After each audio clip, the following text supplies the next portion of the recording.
The AIDS crisis devastated my generation. At age 16, I was in Chicago marching at the head of the LGBT Pride Parade, along with my friends in an LGBT youth group called Horizons.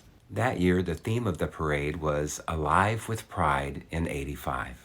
We weren't just marching for equality. We were marching so that the Ronald Reagan presidential administration would acknowledge the necessity to fund research to help find treatments and a cure for this disease. They called it the gay plague.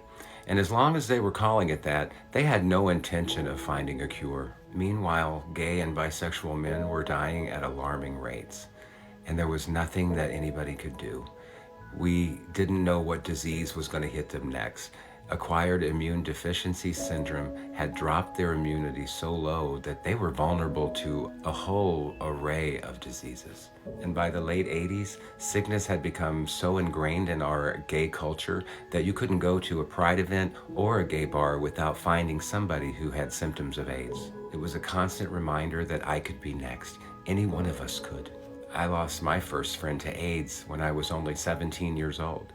His name was Jeff, and he was only 19.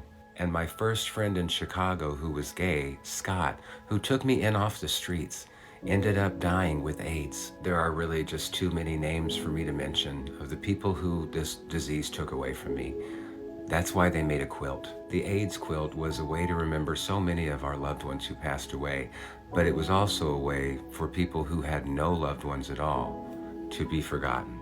Many, many young men died with AIDS, and their families did not claim their bodies.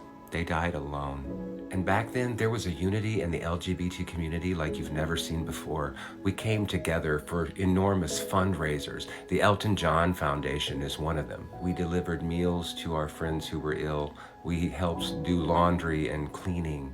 We held them in our arms as they suffered, and we put cold compresses on their foreheads when they were feverish. I can only hope and pray that this young generation today never has to experience what it feels like to watch your friends leave this world in such a horrible way, in such great numbers.